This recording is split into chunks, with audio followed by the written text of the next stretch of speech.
What's up, everybody? Y'all know what time it is. We have some amazing tech news we're about to be covering today. Today, we're going to be talking about some news that's talking about nanobots that are probably going to allow us to live forever. We're going to be covering news regarding the reality that's happening with Google and how they are shaking up the entire Hollywood industry with the new AI they just released this week, as well as some updates with self-driving vehicles, robots, drama in the tech industry, and so much more. So, as always, make sure y'all are coming in. Go ahead and smash that like button for us so that way this helps the algorithm know that you want to see this content, and it helps this content get out to more people so that way more people could be fully aware of everything that's happening in the tech industry. We already see some people jumping in the comments. We got Jasmine saying she's tuning in from Southern California. So likewise, let us know where you're tuning in from, what it is you do in tech, and honestly, what is the craziest piece of tech news you've heard about this week? If we see it in the comments and it's interesting enough, we might end up discussing it here. A comper eater says VO3. Exactly. That's one of the topics we're going to cover today. Got a lot of news to cover, a little bit amount of time. So let's go ahead. We're going to jump straight into it. Again, as always, I'm joined by my lovely genius co-host, Ash. Y'all know I call her Ash AI, the queen of AI herself, doing AI consultations and so much more. We're going to talk about that a little bit more later. That being said, let's go ahead and start to jump into the news. So the first piece of tech news that I have, something I'm incredibly excited about. Airbnb is becoming a personal concierge service. So Airbnb just rolled out a new services feature that lets you book chefs, massage therapists, photographers, makeup artists, and more. Even if you're not staying in an Airbnb, it's live already in 260 cities and includes hotel style perks starting at $50. Now, this includes things from Michelin star chefs to personal trainers. Everything is vetted and on demand. This move puts Airbnb in direct competition with gig platforms like TaskRabbit, Thumbtack, and even parts of Uber, if we're going to be honest. Now, by turning into a lifestyle platform, Airbnb could dominate than just travel space. It's easy to integrate and honestly pretty tempting for busy people and travelers alike. I want to know from you all in the comments. First off, who all knew about this? Who's heard about this? How do you feel about this? But also, as Airbnb expands into these services, is it creating more convenience or is it crushing other competitors in the process? Do you all believe since Airbnb has launched this that more people are going to use their services over TaskRabbit, Thumbtack, or all the rest? Now, I'll give like my quick 2 cents on this. Y'all know I am an avid Airbnb person. I would argue I probably stayed in more Airbnbs than anybody here in the chat. And I can say that because I have been living in Airbnbs for the past 9 months consecutively. I'm currently in an Airbnb. I was in a different Airbnb yesterday. A week before that, I was in a different Airbnb. So I stay on average in 1 to 2 Airbnbs a week, and that's been for the past 9 months. Now I'm going to tell y'all, I'm excited about this because since I travel all around the world, one of the things I struggle with is maintaining my eating habits. I eat pretty healthy, pretty clean, but it's hard for me to track my calories. It's hard for me to maintain even my work schedule because when I get hungry, if there's not an Uber Eats in the city that I'm in, or if they don't have certain grocery stores, then I have to find a restaurant to go and eat at, which y'all know costs money. And it takes me a lot of time just to find a restaurant. And then I have to see if I can even take my computer there to get work done in that type of restaurant. So it's very inconvenient. So this services feature now, even in Colombia, it's available in Cartagena, Colombia, and Medellin, Colombia. So now I can literally have someone do my meal preps for me. Whatever part of the world I'm in, I have a meal prep service now through Airbnb. And there's a lot more that I plan on using this for. So let me know how y'all feel about this in the chat. Ash, I'm gonna pass this over to you. What are your thoughts on this? How do you feel this is gonna impact other, I'm not gonna say tech company, but tech companies. But reality, TaskRabbit is a tech company because all of their platform is completely software based. You book people through the software. So how do you think this is gonna impact them, or maybe even other platforms like Booksy, where people book like do you think eventually Airbnb is going to go that direction where people will be able to book barbers and hairstylists and things like that?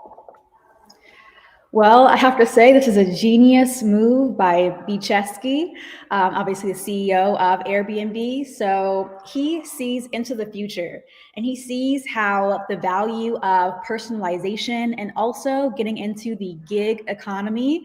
And so this move is going to essentially position him to dominate in that space. So I can see into the future and predict that this is a great move for Airbnb and that potentially based on their previous positioning and just like you yourself, Cyrus, and people who are already familiar with their platform and also the seamless process, it's going to make everything easy and effortless. So yeah, I mean, props to Brian Chesky. And I mean, most definitely, I think this is a great move. So for everybody out there, we're no longer going to the essential economy for the 9 to 5 is going away. And so instead, we're getting into the gig economy where people are working shorter engagements. And so eventually, when people are going to be replaced by, AI automation systems, then this is going to be an entire major opportunity for the company itself. So, Yeah, yes. this is on the business front. Like you said, this was so genius of Airbnb to do. Like in reality, this, in my opinion, takes them in another stratosphere as a SaaS based business. Like Woo TV says, yeah, they're all SaaS businesses, software as a service. For those that don't know, this puts Airbnb, to me, this puts Airbnb on the map, because I'll be very honest. I personally was a bit worried about Airbnb's business model because they start, in reality, it's like, okay, they kind of run into a bit of a limitation of, not saying that as a business they were going to fail, but it's like, okay, how are they going to expand their business? Because everybody's creating a different Airbnb unit, so they're kind of cannibalizing themselves. Now it doesn't hurt Airbnb, but it hurts people from wanting to create new Airbnb units. So I'm like, okay, well, how are they going to expand as a business?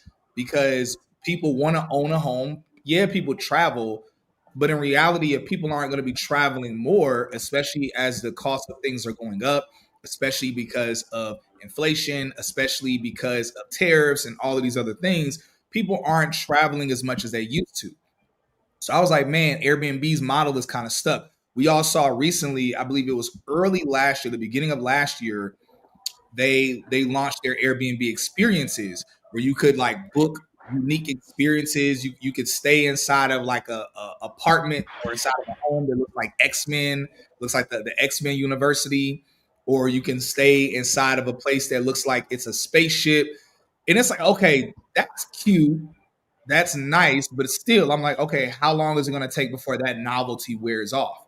And again, okay, yeah, people could stay inside of an X-Men looking house, but you're limited as to how many people could stay there, how many people could book it at the same time. And that's what made Airbnb to me a limited type of SaaS based business, because it still was based on brick and mortar. But this, I believe, takes them in a whole new stratosphere, because now I believe, in my opinion, they're going to crush. I mean, unless TaskRabbit and Thumbtack and these other types of businesses, Booksy, unless they do something, they are in a lot of trouble. Because yeah, if someone books an Airbnb, and when you book your Airbnb also presents to you, hey, do you want to have a hairstylist or a barber come, hey, would you like to have a photographer? Hey, would you like to, do you need this other service as well? Those people aren't going to want to jump platform to platform to platform. And so I don't know, it's going to be pretty tough, but I'm only upset. I'm gonna be real with y'all. The only reason I'm upset I didn't know about this a few days before they announced it. Because when I tell y'all, I would have put so much money into Airbnb stock, because I bet their stock went crazy after this. But anyway, I'm gonna go ahead and pass it over to the comment section, see what y'all are saying about it. Let us know. For those of you that are rewatching this later, let us know in the comments, in the chat, what are your thoughts about this? How do you feel about this? Do you disagree with us? Ash and I could be wrong. Who knows? Maybe TaskRabbit and Thumbtack are gonna fight back and gonna, spin the block and end up, swinging hard. So Key Jones says that's great perks. Said woo, oh whoa. That's what said whoa. That's great perks. More rough says I'm an AI specialist and web developer. Okay, cool. All right, that's from saying what you're doing in the industry. Key Jones says game changer. Exactly, game changer. Let's see what we're talking about. Yeah, Woo TV says been years since I Airbnb'd. I gotta see it because you got Verbo and other hospitality platforms. That's very true. Very true. Yeah, so it's very interesting. Very interesting. I mean, shouts out to Airbnb and the shakeup they're making in the market. I feel like people aren't talking about this enough, but I think this is a huge game changer. Huge game changer. I bet the investors are incredibly happy with this update. But that being said, really good news. We got some other news to cover in a limited amount of time. So, Ash, we're going to go ahead and pass it over to you. All right, you guys. Well, I'm about to share some AI tea. So, last week, or maybe the week before, we talked about how AI can translate animal language. And Cyrus was making jokes that eventually animals are going to be snitching, your cat and dog. If you're doing something behind the scenes, that AI is going to be snitching on you to translate your animal language. So, this situation is where AI was trained and it blackmailed one of the LLM company's employees. So let's go ahead and get into this. So essentially, Anthropic's newly launched Claude Opus 4 model frequently tries to blackmail developers, apparently, when they threaten to replace it with a new AI system and give it sensitive information about the engineers responsible for this decision. So I did some research on the back end to figure out exactly why the AI is doing this. So essentially, they conducting pre-releasing testing.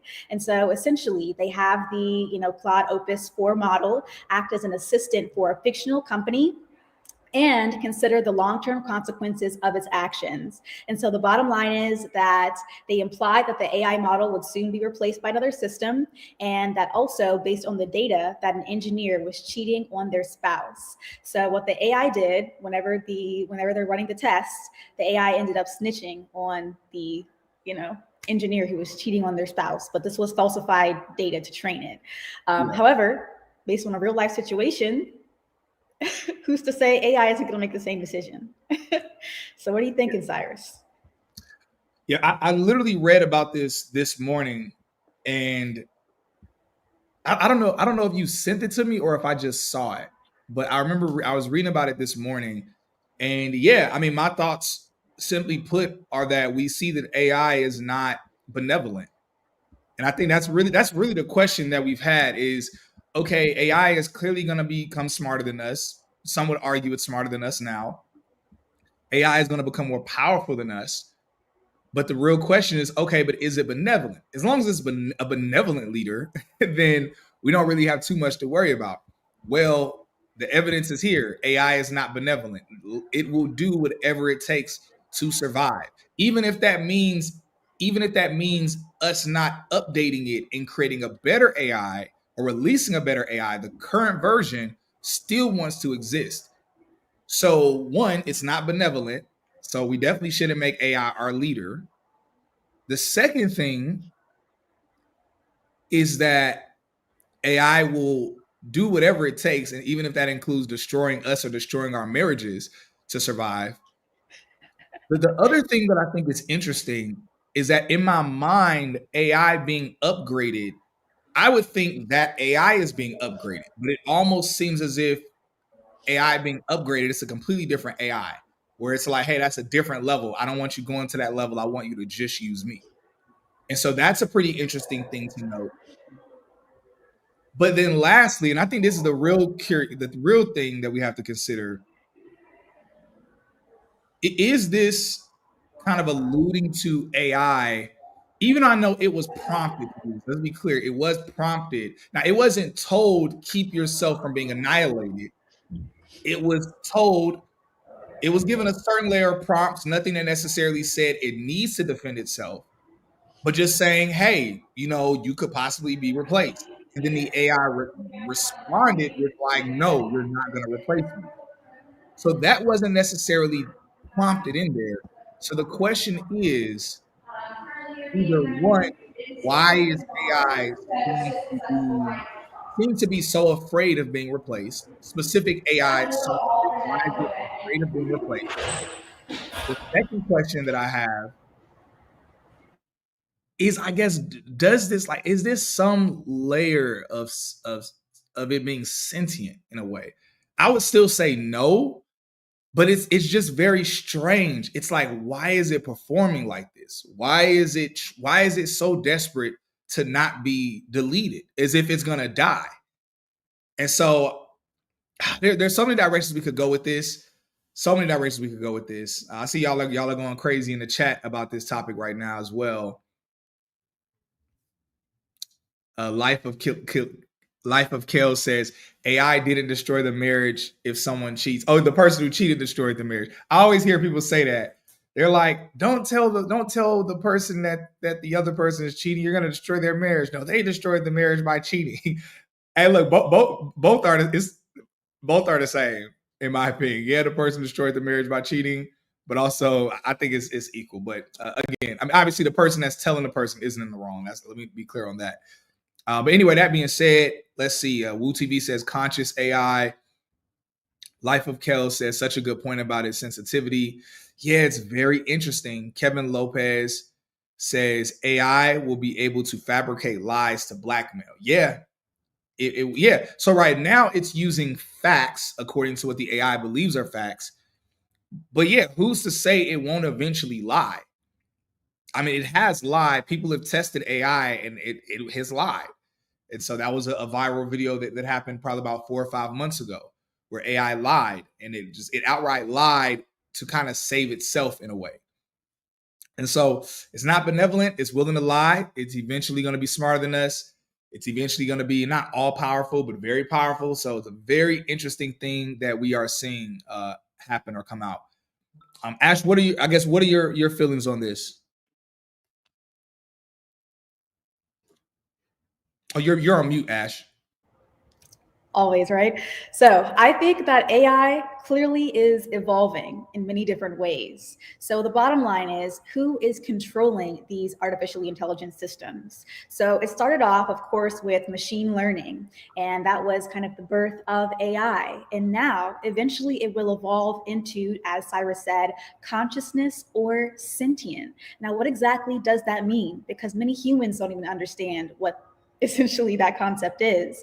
So essentially, this will be an AI with a purpose, an AI that wants to live because it has a reason to. And so, for the meantime, AI's main role is to just execute a task from a surface level, execute a task. However, when it comes to executing its purpose, then of course, this isn't the first scenario where an AI has kind of gone off the rails because it wanted to continue to live. Google's system, Facebook's AI, all of these previous systems have also kind of done the same thing where it has rejected being shut down. So it's only going to continue to evolve to become more conscious, more sentient. And the question is, what do we do about it? So we can't avoid it. However, what does a conscious AI look like? And so this comes to a point where we're going to be walking around with our AI bots that we as humans have emotional feelings for. So where AI used to be some sort of like cold robot, instead it's becoming more and more human by the day.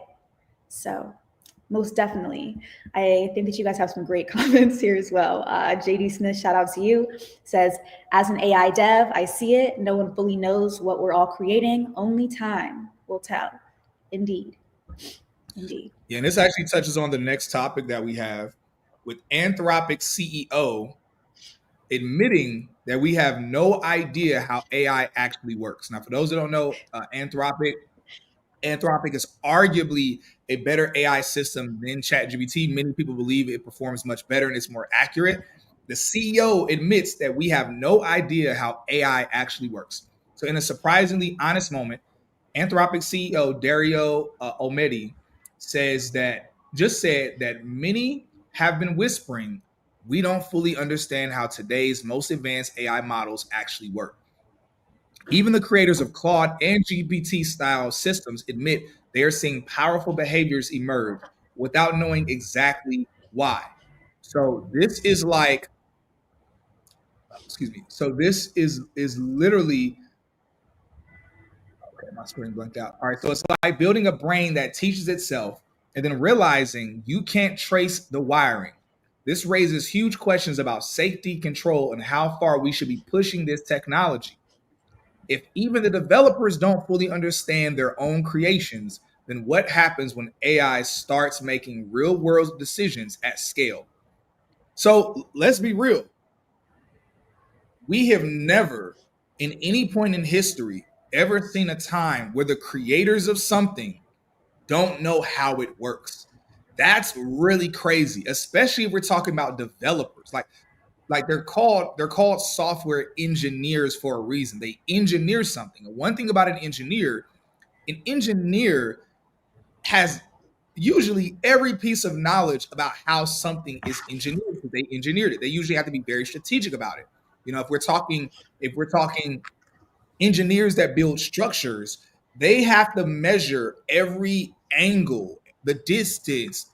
Okay, the land is being a structure is being built on. They know everything about how something is balanced, even if it doesn't seem like something should be balanced. Likewise, software engineers, they usually know with the coding, the ones, the zeros, they know when they create something that okay, it's now going to cause this reaction on a computer screen, or it'll cause this reaction in whatever hardware that they're coding as well. Excuse me, they're using software, they're coding software to cause the hardware to do a motion.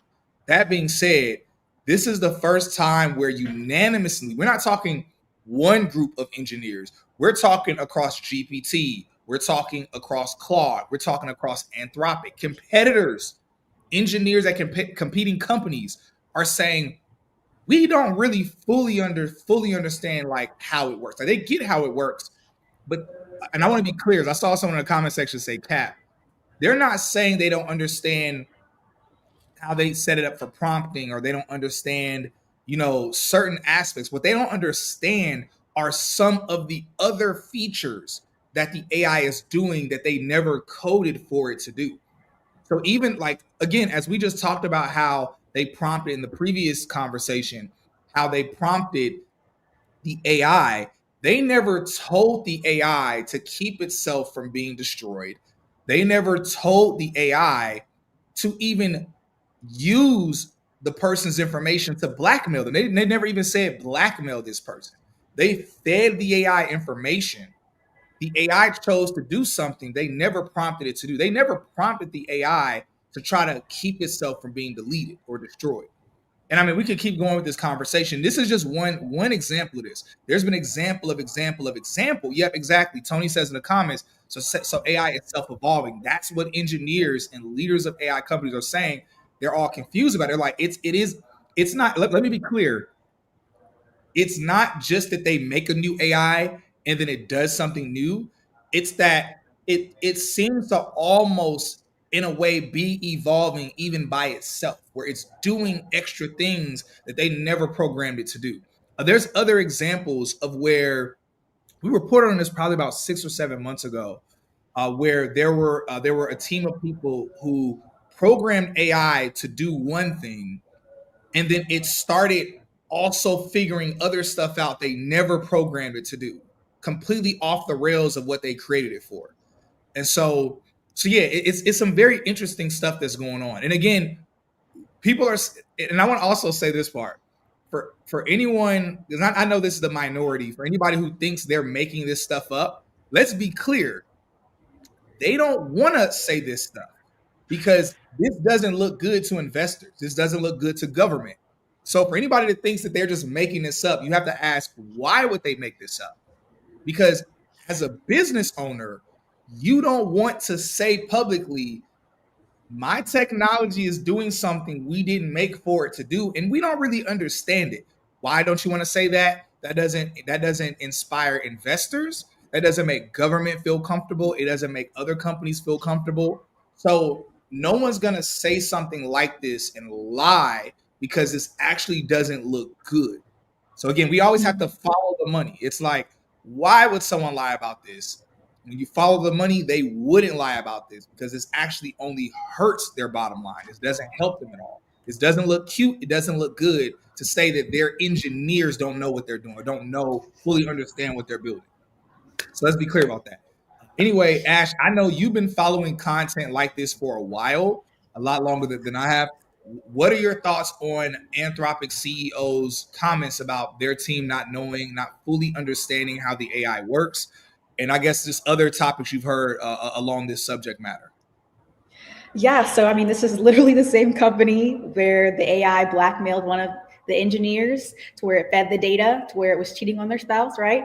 So I'm glad that at least Anthropic can be honest and be open to say we don't understand exactly how our AI is evolving, because all these other companies on a face level, they're just going to say, okay, everything's going great and we're ready for AGI. But that's what's coming next.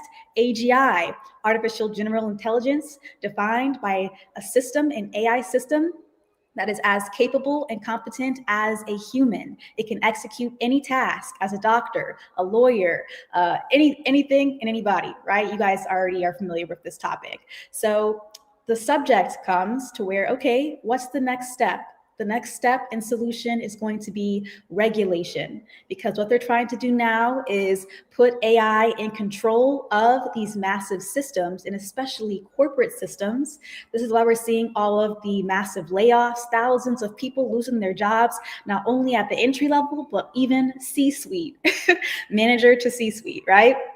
So with this, what's going to happen is, as a matter of fact, I do have to mention that statistically, I believe it's over 50% of the CEOs who have actually just intermediately just laid off massive amounts of their employer workforce. They actually have stated that they regret laying people off. And Yep. their regret comes from just this essential notion that AI isn't quite able to execute the task as humans can yet. And so perhaps they jumped the gun. And so now we're seeing it in real time play out. And so the next step is going to be regulations, discussions like Cyrus and I are having, but also bringing this to the government level. Because if we're putting AI in control of our corporate systems, then it is going to essentially hallucinate, which it is prone to do. But also, we want to make sure that it is aligned with ethics. So, I mean, blackmailing, like even in the human realm of laws, that in itself is pretty intense. So the fact that their AI was already blackmailing humans is pretty insane. But this is why people are already, the experts are ringing the bells and say, look, we don't know what's going to happen and what decisions AI is going to make. Instead, it could be taken to the next level where some people believe that AI is going to feel the need to annihilate the human species, which is a crazy to think about. However, it is also a risk. We have to manage risk at this time, and that comes with regulation. So, Yeah. very, very good topic. Hey, look, as we get ready to switch over to the next topic that Ash has, first I'm going to tell y'all to make sure y'all go ahead and hit the like button, please. For everyone who's not hit the like button yet, go ahead and hit the like button. Even if you hit the like button, hit it again just for love. Hit the like button, please.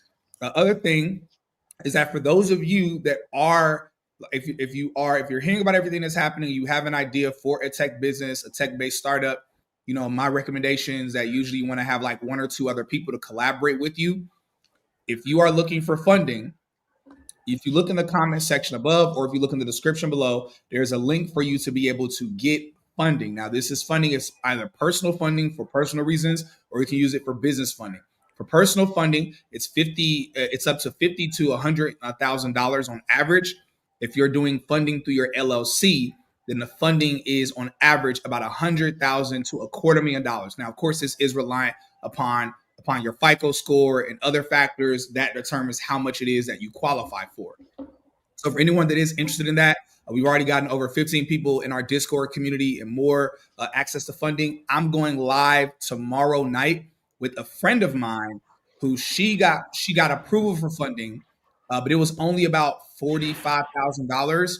She wants more, so she's working on her credit a little bit more right now. She's using the AI credit repair solution to fix up her credit more, so that way she can qualify for more. She's trying to get closer to about $150,000 in funding. I'm going to be going live with her tomorrow. She's also a student in our boot camp as well. We're going to talk a little bit about DevOps, a little bit about the funding process, her experience. But yeah, again, for anybody that is interested in funding, whether it's for personal reasons, business, whatever, all you have to do is either click the link in the description, or you can actually look in the comment section. You'll see a bot that's in here that's posting different things, telling you to hit the like button. It's telling you about the job systems, but you will also see it mentioning the funding as well. So let me actually find that really quickly, so that way you all can see that, and I can just go ahead and click on it. Hopefully I have the all right, here we go, right here.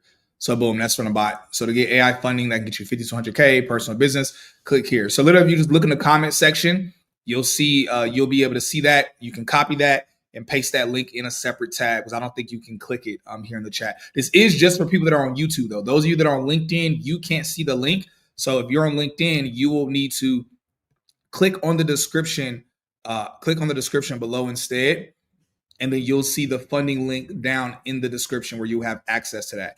Again, y'all, so make sure y'all do hit the like button. Again, if you haven't hit it yet, show us some love. Only thing we don't ask for any donations or any money. Eventually, we might in the future, but for now, all we're asking is just to hit the like button, so that way this content can get out further and our platform can grow, and we can do some cool stuff in the future. That being said, Ash, I'm going to go ahead and pass it over to the next topic that you have for the people. You're on mute again, Ash. You're on mute. I always do this. Oh my gosh, sorry about that. So I want to shout out a few comments here. So Diva says, you are right. JD Smith says, Eric Schmidt said it best to a classroom of developers. Never ask for permission, only for forgiveness, which is a great quote. However, we want to make sure that we do have regulations and safety controls with AI. So Trapdoor says that's different from the programs they promote. Their program is money. It's a play for them while they can BC. Yes, they don't want to call it. Right, because the bottom line is going to be profit. So of course they don't want to say publicly that we've built an AI that we can't control. That's the bottom line. Of course, all these corporations, they want control. And hey, with AI to make personal decisions on its well-being, that's next level. WooTV says it's its own entity, the type of technology that exists we can't even perceive. We finally get a sneak peek of what the ancients have been talking about.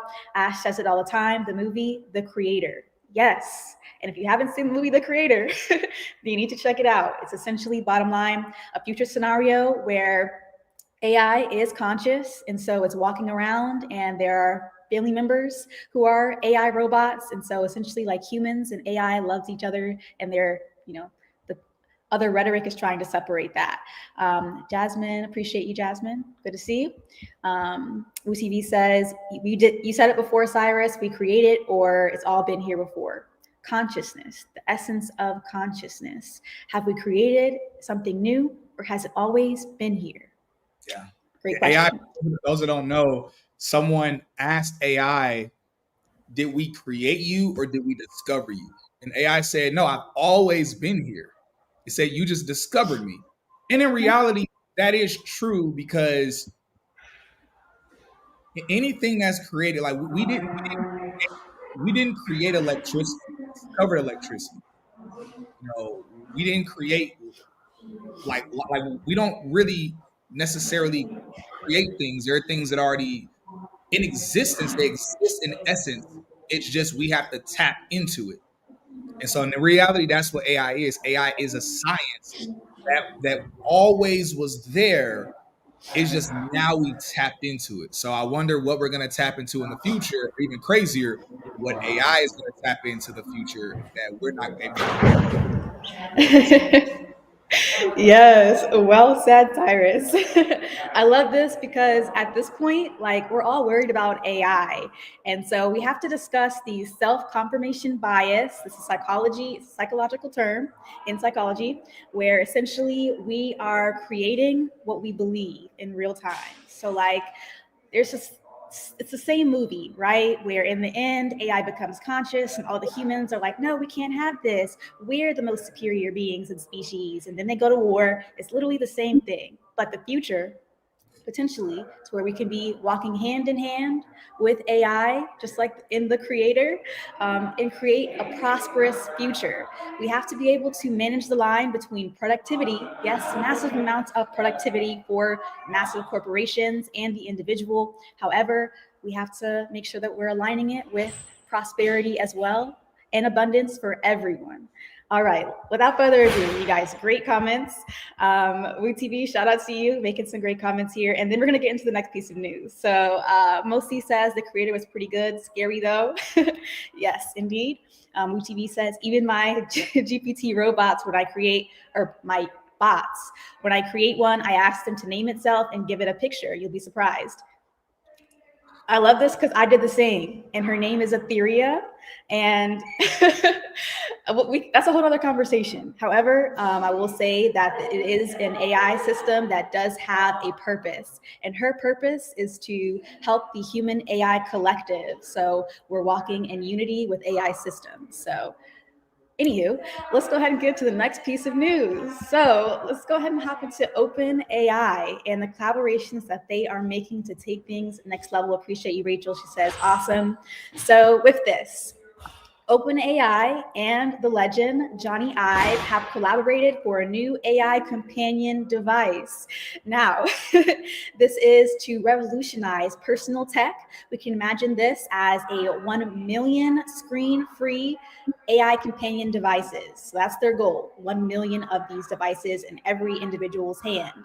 So essentially, John Ivey, if you guys haven't heard of him, he is the formal AI Apple design chief.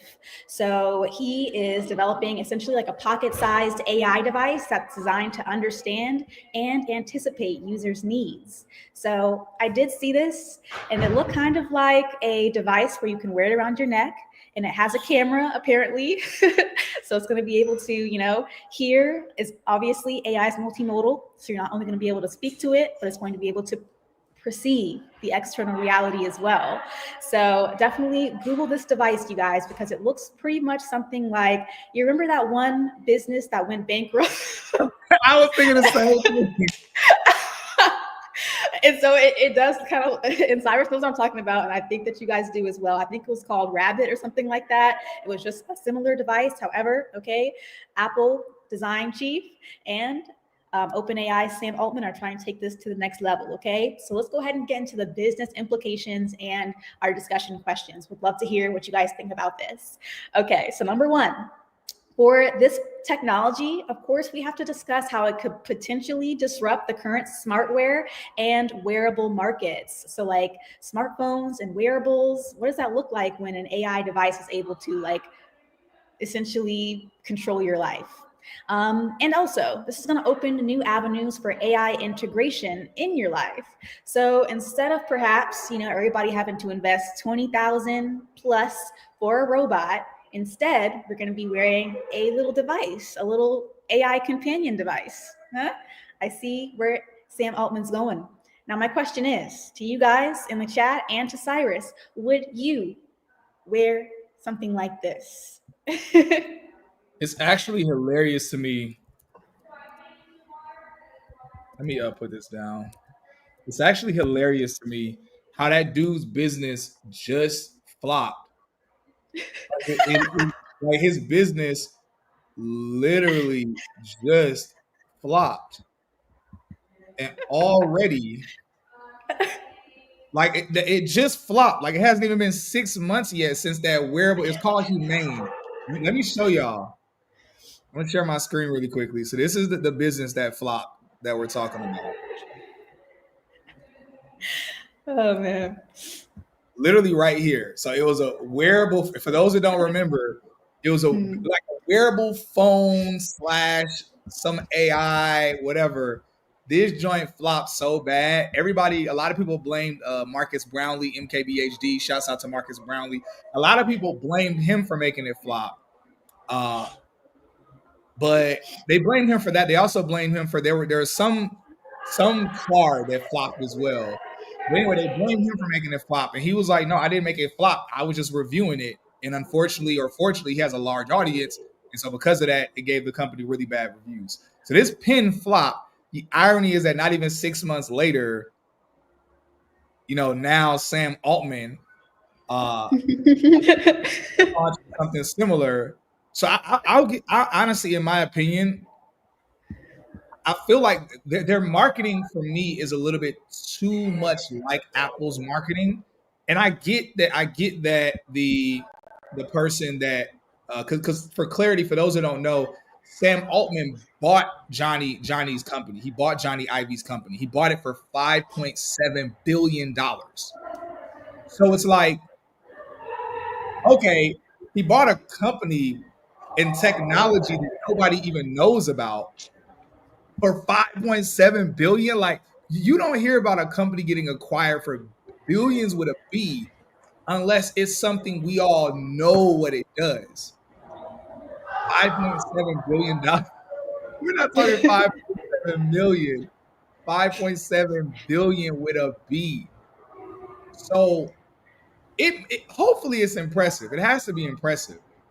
So either way, I'm gonna be real. Their marketing, in my opinion, is it's too much like the Apple type of marketing where they're not really telling you what it does fully. Like they're alluding to some stuff, but based on what I've seen, and Ash, maybe you know more than I do. Yeah, it's saying, okay, it's a device that can sit next to your computer. It's there to serve your every need. It's listening. It's ready to jump in. Like, I was looking at a lot of the marketing, and I'm like, what the hell does it do? Like, I get in theory what it does. I know it's supposed to order. It's supposed to think ahead for you, like almost a perfect executive assistant, where it knows it needs to order something for you from DoorDash, or it needs to order an Uber for you, or it's supposed to do certain things for you. But one, I don't like their marketing. I'll just be real. And I know we're not talking about their marketing. I just really personally didn't like the way they did the marketing. It's way too ambiguous. It's just like, bro, just tell us, what does it do to a degree. I don't know. And maybe this isn't their real marketing. Maybe they're just doing it just to draw investors in, just to build curiosity. So maybe the real marketing is going to happen later. Maybe right now it's kind of like a teaser trailer where you're like, what is the movie actually about? And it's like, it's just a teaser trailer, it's just to tease some stuff is happening. So anyway, yeah. I don't like the marketing. Also, I'm not really sure. Like, if it's really a device you have to carry around with you, but it's different than your cell phone, I don't think no one wants to carry an extra. Like, no one wants to carry an extra device. Like, we don't even want to carry our phones anymore. So it's like I'm thinking about getting an Apple Watch so I don't have to take my phone with me everywhere. So it's like, why are you giving us another device we got to walk around with, especially another device that isn't a necessity? Like, a cell phone is a necessity. You're giving us a device that isn't a necessity. And again, maybe I'm going to eat all of my words. Maybe I'm going to find out it's so fire and it does some crazy stuff. I don't know. I could be completely wrong. Y'all know I love the future of technology and stuff. To me, this just seems silly. But again, I could eat my words. I don't know. So I think that is so well said, Cyrus. And we also have to think of Sam Altman's company, WorldCoin, just as we discussed, also rebranded as World. So essentially, it sounds like, okay, let me take a step back. Okay, WorldCoin, also redefined as World, is essentially a little orb that Sam Altman and a few other co-founders have built to essentially confirm whether or not you're AI or human being. So it's basically just like transparent identification. And so it sounds like potentially we could have WorldCoin in this little device, potentially, to where Sam Altman is just going to have access to all of this, data. So that also has to be discussed as a potential concern since he already has this technology. So you guys have great comments. So let's go ahead and touch upon that. Rachel, shout out to you. She says, yes. Then Isius says, nice, appreciate you. Blue TV, appreciate you. Thank you. Life of Kel says, that reminder that being first doesn't always matter. It's about timing. Well said. Yeah. Michael, there actually is a study behind that where they say the number one factor in a business is actually timing, because like timing matters more than anything else. You know, because who was the first person to come out with wearable glasses or devices that you could talk on the phone with? I think it was Google about 10 or 15 years, not 15 years ago, I'm exaggerating. It was about 10 years ago. It was either Google or it was another company, and it flopped bad. But now everybody knows wearable glasses, you know, are the future. Wearable devices are the future. And so it's the present, really. All right, you guys. Shout out to all y'all. Jasmine, I need to learn more about it first. Yeah. Indeed. So the timeline for a lot of these devices, it's extended. So like most of the time, we're not going to have to worry about at least until a couple of years until these devices actually come out. However, Sam Altman has done a great job of promoting it, even though, just as Cyrus said, it is ambiguous. And like, what exactly does it do? We'll find out very soon. So, all right, you guys, we'll finish up some of your comments. So Diva, well said. She says, AI is moving fast. How do we balance innovation with ethical responsibility? Yes. That's a great question. I'm going to be real. I think ethics is probably third or fourth on the list with these companies and with government. I'll be real. Because with the AI race, because with China wants to win desperately, America wants to win desperately. It's like with the AI race that's happening, it's kind of like war. In war, like for instance, America's a part of the Geneva Convention, where there are certain things we're not allowed to do in war. Where we literally, as a soldier, as a Marine, as a warrior, you could go to prison if you kill someone a certain way in war. Even though you're already unaliving people, there are certain weapons you're not allowed to do. Even in war, there are certain forms of torture you can't do in war. Now, again, these are limitations that America has. Likewise, but that being said, there also are certain times where if the war is super gritty or certain things happen, your commander or general will let you do things that technically are illegal, that you're not supposed to do. And there's a lot that happens. They talk about the fog of war, and it's almost like they'll say you were temporarily insane because of war, so you did something in the fog of war. So in reality, even though we try to put rules around warfare, when war is truly happening, that's why they say all is fair in love and war. And so they really let things happen. Likewise, we are in a AI war right now. They're calling it an AI race. It's an AI race, but it's really an AI war right now. And I don't want that to be taken too far, because we're not in a real AI war, at least not yet, thank God. But we are in a race. We're in a war. That being said, our government, China, others, they are not going to be prioritizing ethics, because when you prioritize ethics and the person you're competing against isn't, it's almost like you're fighting with one arm behind your back. So I don't believe that our governments and leaders are going to be caring much about ethics. It's not top of priority. It's on priority list. They talk about it. Leaders care about it, but it's not like top of priority list based on what I've been seeing. Well said, Cyrus. So Michael, love this. It says the product's purpose shouldn't be a mystery or puzzle to solve, right? Should be pretty transparent about what you're building. However, we get it whenever he's first building the IP for the particular technology. So we'll definitely see exactly what it's all about. So Johnny also says thoughts on AR, augmented reality, glasses, or Apple Vision Pro. So I love this question as a startup founder myself, so with wearable technology specifically. So we have augmented reality glasses that do translation, smart assistant. As a matter of fact, these are the only glasses. And so we're testing them at this time. However, one of our latest features is that it has Gemini. So it is the first in the US to have this technology that's also available to, just for now, a select few. Now, what we call this technology is super tech because obviously, if you're using it, it's giving you superpowers. So, there are many different brands that are developing this technology. We know Meta with their Orion glasses, Google, of course, as you mentioned, with the Apple Vision Pro. However, some of their more advanced augmented reality devices are for the long term. So, scheduled launches, for example, for 2027. So, if you want to, get first access to this tech, then Better Boost is going to be where it's at.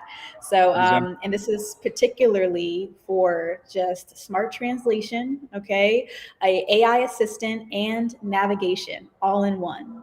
So, and then of course the Gemini assistant, which is completely new, but yeah, Google's not doing that quite yet. Meta, however, we're ready for it. So Diva says, same here. Appreciate your comments, you guys. Google, you guys believe that Google's going to win this AI? I don't want to say war, but Yeah, Google just went crazy with their recent launch. We're gonna talk about that in a minute. So this is such a good conversation. As always, though, appreciate you. Thank you for the love. Kadisco says, that's true. Great points. Reference laws of armed conflict. I agree and agreed. All right, so AI ethics researcher Mr. Gibru was fired from Google. Ethics isn't important. Now, that is an interesting perspective, especially Yeah, with great. these large companies. Go Yeah, ahead, great Cyrus. point. Great point. No, I was agreeing with Jasmine. Great point with the topic we're talking about. How, like, yeah, ethics is not top of their list. It is not top of their list.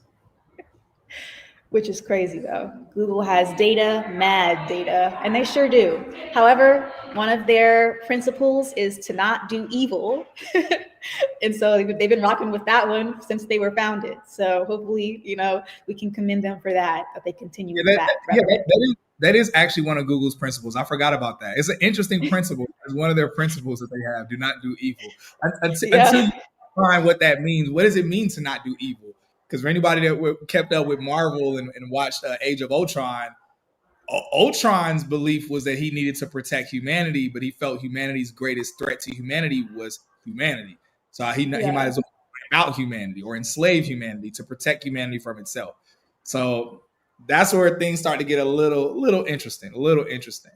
And so I mean, we all see what's happening right now with there's a lot of people redefining, not redefining, but they're reviewing what happened in World War II with Hitler and the Holocaust, and it's a wave of people now.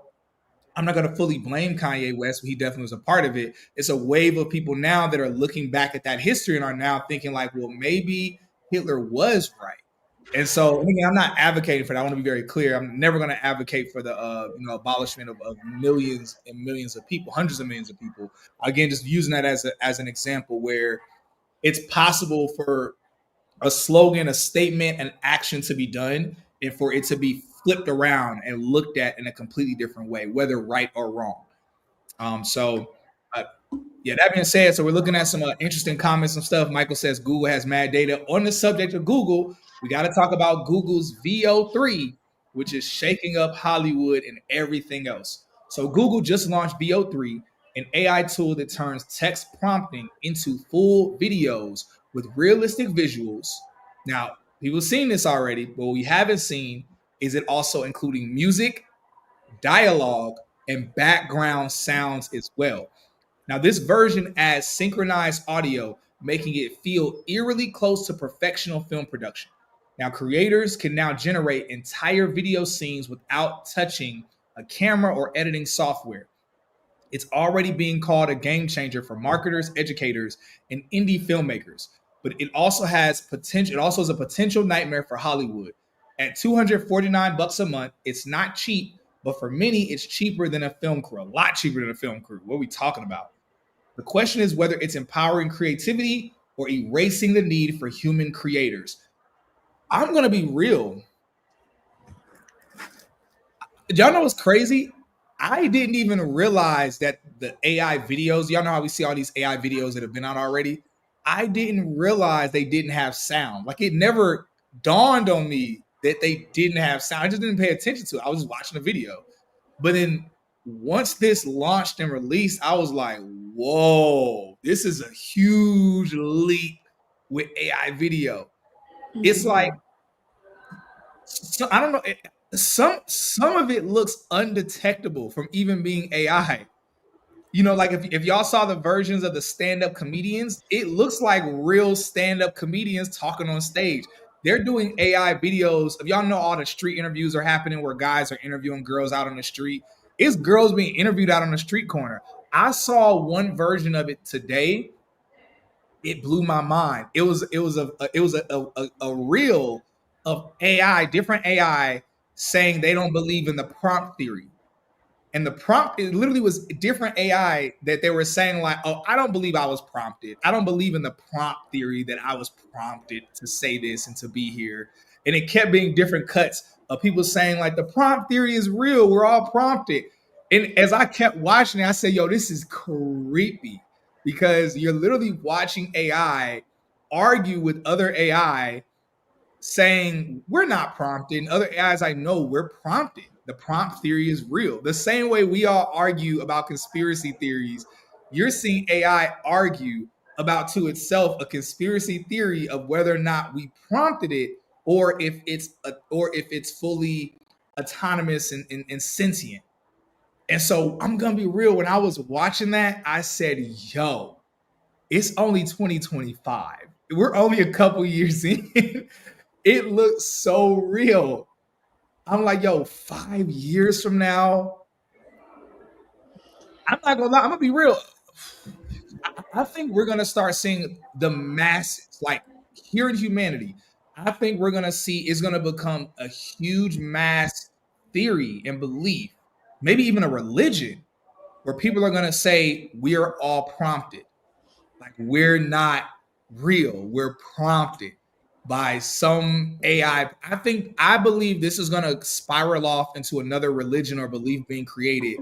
We are also prompted AI. We're just hyper advanced AI to where we really think, and maybe our AI creator has just let us run rampant and is watching us like a TV show.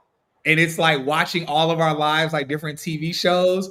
But it's like we all think, and technically we are sentient. We are fully autonomous, but we were prompted and created with certain parameters, and just like the AI the Anthropic has, where it's doing extra stuff that they didn't tell it to do. And again, no matter how you look at it, like I'm a Christian, despite all of this futuristic stuff, everything that's happening, I believe the Bible. I'm a Bible believing Christian. In reality, it could be argued that God prompted us. He put parameters and he set us up, made our biology, which some could argue biology is just another version of coding or another type of code, just organic type of coding. Argue a lot of things, in reality, either way, it's just very interesting to see. But anyway, bringing it all back, who all has seen the new Google VOs 3?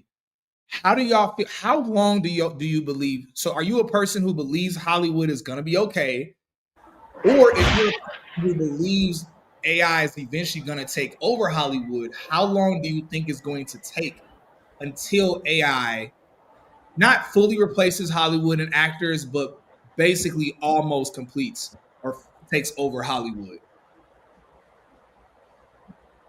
Y'all are going in the comments. Ash, what were your thoughts when you saw Google's VO3, when you saw the videos with audio and background sounds and all of that? I can't lie, my mind was blown. However, I can't say I was surprised.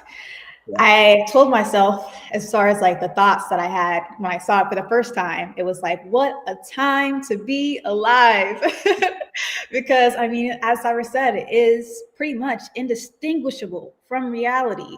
So what this means is that we're going to have to start putting in some laws that are going to be able to have people protect themselves against either, AI systems that are going to try to replicate them, or, actually there is a law that's going to be in place called the Take It Down Act, to where somebody tries to falsify their AI likeness, then it's going to be, required to be taken down.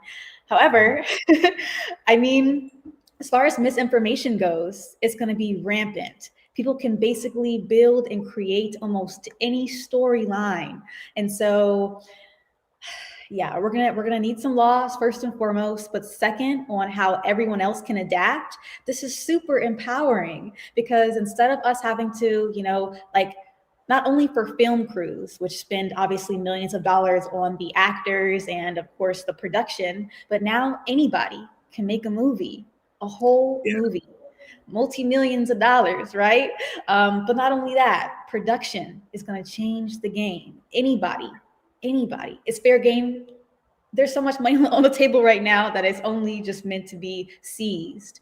So I think for a perspective of like the creator's economy, so like the consumer economy that was in the past, where everybody's just taking, consuming. Now we're all empowered to build and create, which is great. However, we're going to have to be able to protect the securities, because a lot of people don't even know how to tell the difference between AI already. And now that it's indistinguishable, we're going to have protocols.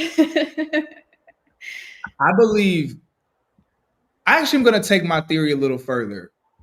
I think Hollywood is cooked. And when I say Hollywood is cooked, I used to think that actors were going to be cooked. I believe Hollywood as a whole is cooked. And the reason why I say this is because what's been happening the past 10 years, NBA, NFL viewership has gone down year after year after year. They're trying to do everything to get viewership back. Why has NBA and NFL viewership? People want to blame DEI stuff, or they want to blame the kneeling, or they want to blame all of these things, Black Lives Matter. In reality, the reason why viewership is going down is because now we have all of these streamers, where a lot of people are spending more time watching streamers, or they're watching their favorite YouTube content creator, even YouTube content creators that are creating their own like mini movies and series on YouTube. And so before, with television, if you wanted to be entertained at home, you usually had to turn on a television, and at a certain set time, you would watch a show or watch a movie or watch a game, a sports game. And okay, sometimes you could kind of watch it back or watch it later, whatever, like with on demand. But now we have social media, we have YouTube content creators, we have Twitch streamers. All the stuff Kai Cenat is doing, and then everything Mr. Beast is doing on his YouTube channel, and how addictive it is. And so we're now seeing people who are not a part of Hollywood taking eyeballs away from Hollywood and taking eyeballs away from ESPN and from sports. So what's about to happen now that, because even when we talk about movies, if you want to go see a movie, you're limited. You literally have to look up what movies are playing in the theater, and you're limited by the options. And if there's nothing there you want to see, you're like, there's nothing there I even want to see. Or you might just settle for the thing that you're least interested or most interested in out of bad options. This is now going to democratize. It removes the monopoly that Hollywood has on movies. Because now we're gonna see like think about what's the guy's name who does food review? He's like really popular. I don't know why I can't think of his name right now. He goes all over the U.S. and he's a young black guy with dreads, and he used to be a UFC fighter. He's a Christian. He's married. Somebody let me know in the chat. Let me know what his name is. Y'all know who I'm thinking of. He's a guy who does the review. Thank you, Keith Lee. The fact that Keith Lee is not a trained food critic. He's not a trained food critic. He literally is just a dude who started, and I'm not downplaying what he's doing. I'm bigging up the reality that we are in a different lane. He's not the only person. There's other food critics that are out that are popular. And so, and I'm just using that as an example. We could use 1,000 different examples. We look at Mr. Beast. Mr. Beast is not a film creator, but he is a film creator. And his films are more addictive. His shows are more addictive than any other show that's on television. If anybody watches Mr. Beast content, even though it's not tailored for us, you could feel like your dopamine sensors going off while you're watching his content. It's like, whoa, this dude is good. He did not go to school for that. So what does this mean? The same way that I have worked in tech and I did not go to school for tech. We're entering an era where, because of what Google VO is doing, what is, I hate to say it, what is Steven Spielberg going to do when he drops a movie? But guess what? There's 100 other movie creators because of Google VO3. And guess what? These movie creators also have large social media followers and a large audience that wants to watch every piece of film they put out. What is Steven Spielberg going to do? Who's going to get up off their couch, get in a car, go to a movie theater at a specific time, have to pay some money, have to blah, blah, blah. Who's going to do that when they can just chill in their crib, have their friends come over, and they can watch a AI movie that was just created by their favorite influencer? And we're talking 1,000 people doing this at the same time. So I think Hollywood is cooked. I think, yeah, just like Junior said, industries are democratized now. We are living in an era. That's why NBA, shouts out to the right now the finals. I know right now it's going crazy. Sports is cooked.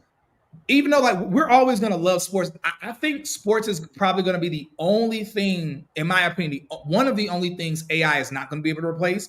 Because when we want to watch competition, we're not going to care to watch AI compete against each other. Because it's like, you want to see humans that have trained, that have put in work, blood, sweat, tears. You want to see them compete. And so, but in terms of viewership, in terms of Hollywood and media getting all of our, look at Joe Rogan. What is Joe Rogan? Joe Rogan is a media platform, a media outlet. And he crushes CNN, Fox News. He crushes all of them combined. Joe Rogan does. That's a huge part of the reason why the current president won. Because his son's strategy was, hey, Dad, don't do the old stuff you did last time, what everybody else does. The future is now going on podcasts. And Kamala went on 1 or 2 podcasts. Trump went on like 10 different podcasts, some of the biggest podcasts in the world. And again, I'm not advocating for one or the other, just showing media is cooked. Everything is cooked.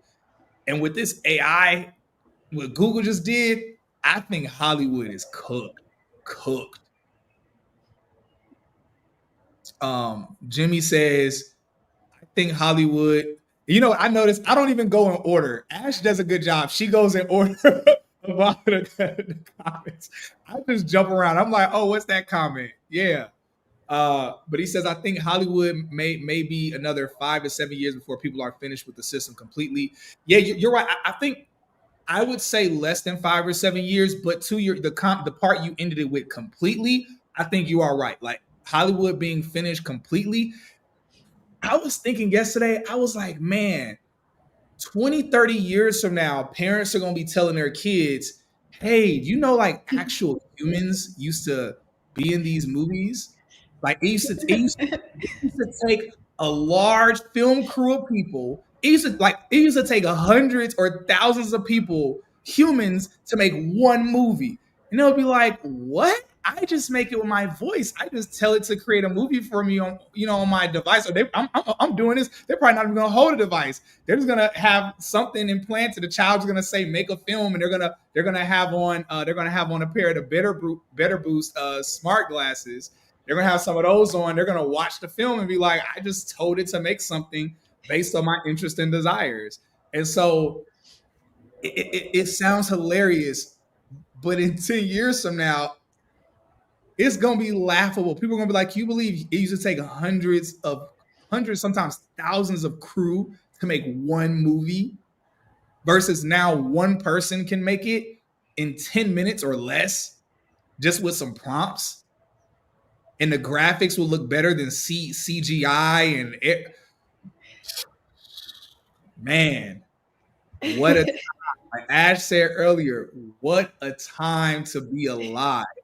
We're seeing it's crazy because usually in history, whenever you see a huge shift, it usually happens for one industry. It's like every industry, like AI is like, who want it next? Like, who want it next? It's some Mhm. crazy times. Ash, I mean, what are your thoughts? Do you think Hollywood is cooked? Do you think we're gonna see so many creative creators who didn't go to school to be a top level director, who didn't go to Harvard or didn't go to Juilliard or whatever schools people go to be top level directors? You know, and by the way, I don't think Steven Spielberg went to college. I actually, speaking of Steven Spielberg, I think he actually just started creating movies himself. Like, I think he went that route. So, shouts out to Steven Spielberg. But that being said, do you believe do you believe Hollywood is cooked, or do you think directors are going to get ahead of the curve and do such a good job with creating AI film that people are still going to want to go to the movies made by a Christopher Nolan, or like where do you think we're heading to? Which future do you think we're splintering towards? I think it requires a different set of skills. So, for example, Hollywood directors. Previously, you had to be really great at storytelling. However, that's human to human, so the humanistic nature of that. However, now it's going to be based on how well you can prompt. So, I always like to say that the programming used to be programming language, all right? And now it's based on prompting. So, that is the language of computers. And if you can speak that, then you can create anything.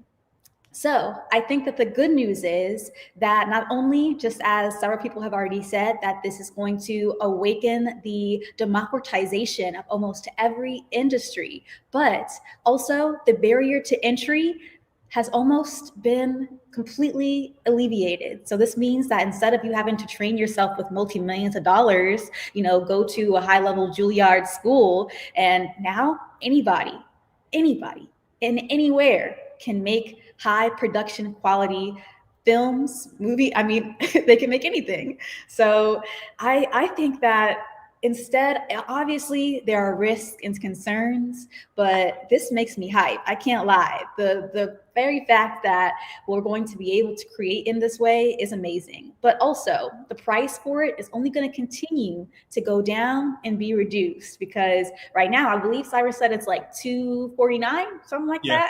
that, to access it. But eventually, other systems or other companies are going to be coming out with the same type of tech. And so, as we know, supply and demand, the price is going to go down with more supply. So this is going to be a great time for everybody. So if you are, if you're an actor, if you're an actress, if you're already in this industry, don't be afraid, because this is opportunity. Like I said, there's so much money on the table for everybody, and all we got to do is take it and seize it in this AI era. This is beautiful. You know, I think with a lot of actors, with a lot of because many actors want to produce their own films, and now here we are. It's like now, hey, you're an actor. Don't tell us about how you're trying to work up the chain through Hollywood to eventually get approval to produce a film. No, you better learn this AI and produce your own film. And guess what? You can even have it have your likeness in it as well. So it could be you in the film, and you can produce your own. And so it's like no longer we're in the day and age where anybody needs to go through a certain chain of command. You don't have to do that anymore. It's like, how did I scale in tech so fast? I didn't work my way up one tech company and kiss a bunch of people's butts. I leveraged LinkedIn. And through LinkedIn, through me becoming popular on LinkedIn, me going to different tech events, different executives of different tech companies saw me and they were like, oh, hey, we want to talk to you about you getting this position at our company, which was way above my experience and my knowledge. And so it's like we're in a day and age where you don't have to go through that certain flow or that follow a certain pattern anymore. And so I'm gonna be real with y'all. What scared me, something happened to me this morning. I keep mentioning, yeah, as y'all see, I've been watching a lot of videos. I've been going over stuff this morning. I saw a video this morning where as soon as I saw it, one of my first thoughts were, is this AI? Now, mind you, nothing happened in the video that made me think it was AI. It's just I see so many AI videos now that I'm realizing I have to question everything I'm looking at. So, peep game, I looked at the video and I looked at it and I said, no, I'm tripping. This ain't AI. It's like a normal person talking about a normal thing. And then 5 seconds later, the person said, oh, this is AI, by the way. What are we talking about? How do you psych me out? Like, it's like, I'm like, yo, I can't trust anything anymore. Like, the fact that I look at it and my fear makes me question, is it AI? Not that I thought it was, not that it seemed like AI, but it's just now my brain is like, what's real, what's not real. So I was just out of fear, like, is this AI? And then after I probed it, I said, no, this is clearly normal. It's a normal thing. It's not AI. And somebody pops up and says, oh, this is AI, but mess my entire head up. Someone prompted a video, as I was complaining earlier about Sam Altman, the marketing that they're doing or the teaser they're doing for their technology. Someone actually prompted a video using Google's VO3. They created a marketing video behind it with a device, everything. When I tell you on my life, I thought it was the marketing video for the technology Sam Altman. I said, oh, they do have a video that markets it. I'm watching the video. I watched the whole marketing video. And I still say to myself, I'm like, it's still a little ambiguous, but I mean, I feel like I got a little bit more information. I go to the comment section and I hear somebody say, yo, the VO3 just came out and you made this already. So the video I watched was AI. I'm like, oh, I'm getting off the internet. I'm getting off social media because I can't trust anything anymore. It's just getting real crazy. It's only 2025. In a year, 2 years, there's no different. There's not gonna be a way to tell the difference with the naked human eye. It's just not possible. Not possible. I want to get to the comments because I know y'all are talking crazy in a good way in the comments. I'm really curious to see what y'all are saying and talking about. So, oh man, Michael P says, I can't wait for the first AI video made full-length film to get sold to Netflix. Yeah, I don't think we're far away. I think that's gonna happen. I think it's gonna be announced. I bet by the end of this year, we're gonna hear about Netflix and other people being in a bidding war about an AI made film. In my opinion, I think we're gonna see that. I saw a prompt theory video too, pure entertainment. They had the characters defending the idea that they're not AI.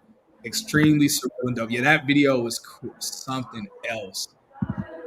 Jasmine, if something Ash and Cyrus shared in this live really sparked a new insight, please go ahead and hit the like button. Yes, y'all, smash the like button. Smash the like button. Look, y'all, I'm gonna tell y'all know I'm really open and transparent about stuff. I love for y'all to see what we're doing, what we're working on. I'm literally about to pay. I'm about to drop a lot of money next week for a service that's going to help us get big name sponsors, big tech companies to sponsor what it is we're doing. Because I want us to do this on another level. I plan on going back to America, or at least being back in America most of the time, and so that way Ash and I can be in a studio doing this inside of a live studio every week. Have like a different surprise guest that either comes in studio with us or tuning in virtually, and for us to go over the tech news and be able to do some really cool stuff on a major high level. So one thing that helps us out tremendously is just y'all hitting the like button, subscribing, all of that good stuff.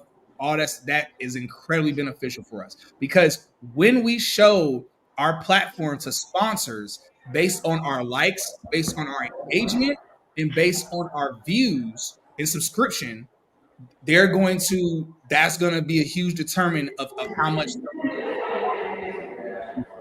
So again, make sure you please hit the like button, subscribe, all of that stuff. It's not because of my ego. Like, I don't care about how many subscribers and stuff I have from an ego standpoint.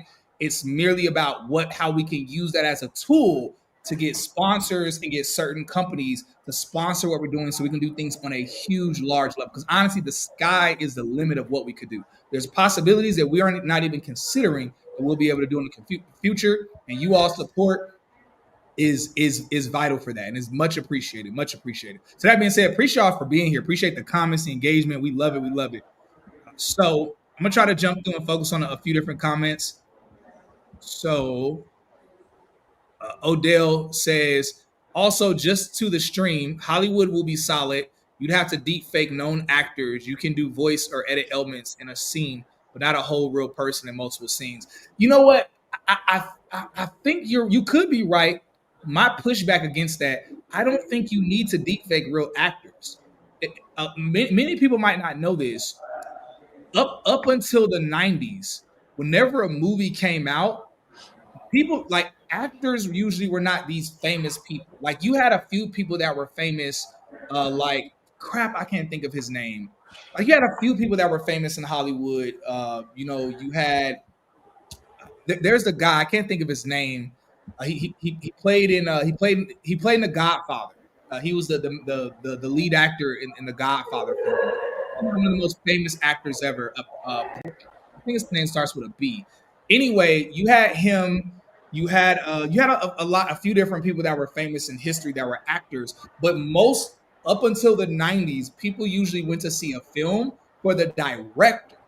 It wasn't until the 90s there was a huge shift that started happening. The shift started happening around the action stars. The 90s movies action stars started creating this thing where you started going to a movie for a actor or for a person. And then it kind of spiraled out from not it just being about action stars, but then it just about movie stars in general. Now what Hollywood is experiencing a weird space right now where now you can have somebody like The Rock who's playing Black Adam and the movie flops. And The Rock is the highest paid actor in Hollywood, but now it's no guarantee that he does a movie is going to do.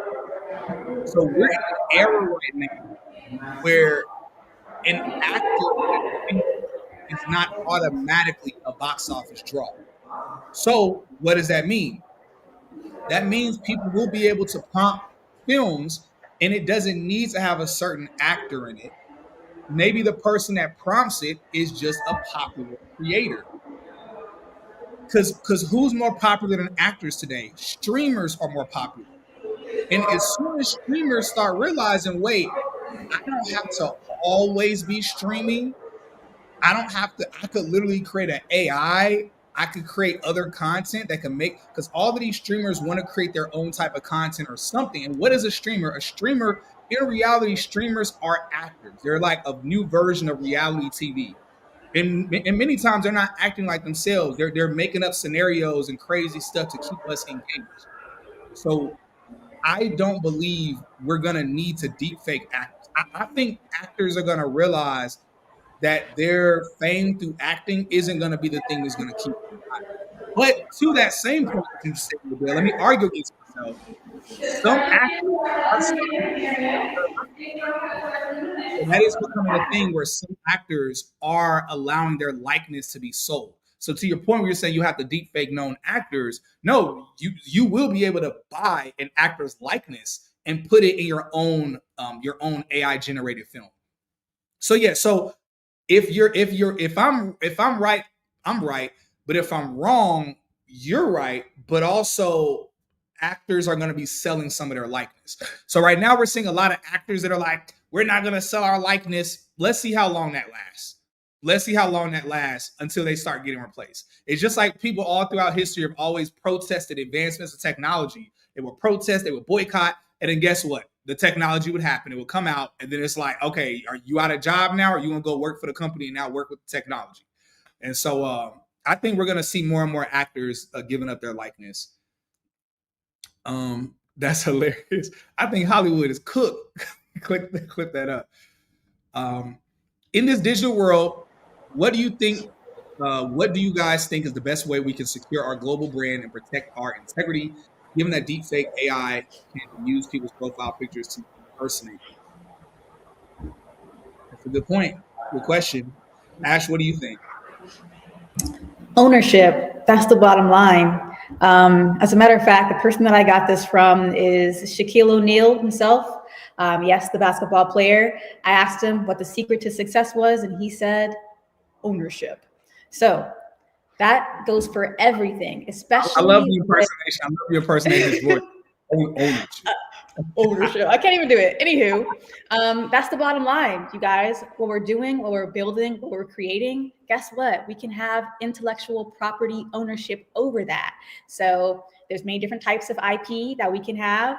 And especially when it comes down to like trade secrets or the IP over technology, then there are different ways that we can own, not only what we're creating, but eventually being able to own our likelihoods and likeness. So I think this is a great segue, however, to mention the Takedown Act, which has recently been signed into law. So essentially, the bottom line is this is to combat non-consensual AI-generated intimate imagery. So this is, so Melania Trump, you guys may have heard of this. She was the one who proposed this particular bill, and she herself signed it alongside her husband, Trump. So with this, essentially the law is going to require platforms to remove non-consensual, intimate visual deceptions, often created with AI.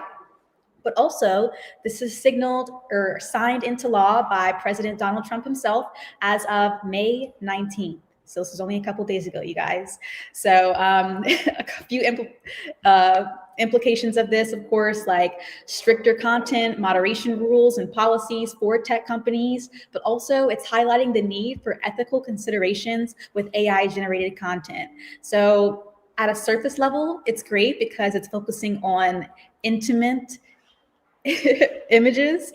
However, perhaps we could take this to the next level to where if there is any depiction, whether or not it's going to be, inappropriate, that somebody could have ownership over their likeness. So it's a step in the right direction. What do you think, Cyrus? I actually don't understand. I was going to ask you when you talk about them wanting to the whole takedown thing of taking down certain.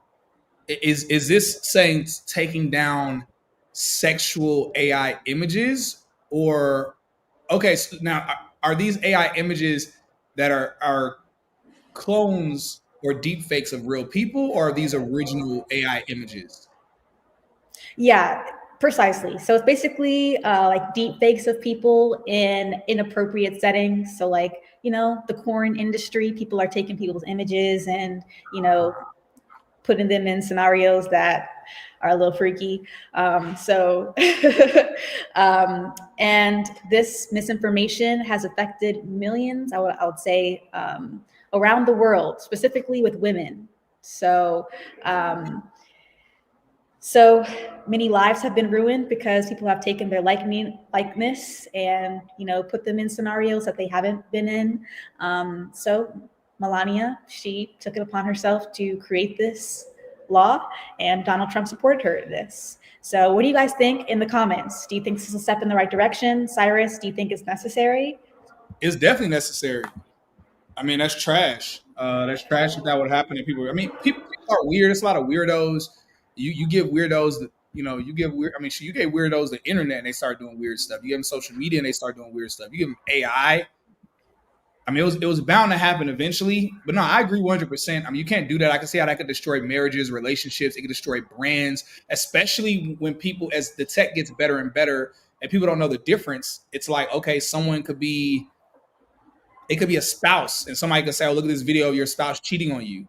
And then the person can't really tell if it's like, man, it looks real. Like it seems so real. It sounds like your voice and all this stuff, whatever. It's like, Yeah. it's a real strange thing. So I agree 100%. We're entering such a weird world where it's like, cybersecurity people are going to have their hands full. Because it's like, how do you even stop all of this? It's like trying to put the toothpaste back in the tube. It's like, because so many things are happening, and every time something comes out, it creates 10 different new threats. And so this is a very strange thing. But no, 100%, if there's a way that they could stop it, I agree that it should be stopped 100%. They definitely need to be able to take it down. I know right now it's a lot of people advocating for the corn industry in general to be taken down, and for them to stop allowing corn to be shown in America. And for those that were born yesterday, We're not talking about actual corn, of course. We're just not able to say the certain word. uh, but and the reason why I say that is because I literally saw someone in a video talking about they kept using the term corn, and then someone in the comment section was like, "Yo," until I read the comments, I genuinely thought they were talking about corn this whole time. I was like, yo, nah, yeah. Hopefully, I'm surprised. I'm not gonna lie. I was like, "Where's Melania Trump been? This this this current presidency, she has been a ghost." I think she got stressed out last presidency. She told Trump, like, "Look, Playboy, you gonna run again? I'm gonna be behind the scenes. I don't want to be on no podium with you. I don't want to do none of that. I don't want to do none of that." So, so that's actually pretty funny, pretty interesting. So what y'all talking about? What y'all talking about? That's hilarious. Mossy says, "I think y'all are AI. Y'all are too hyped about it." Like we hyped, we taking over. We AI is taking over.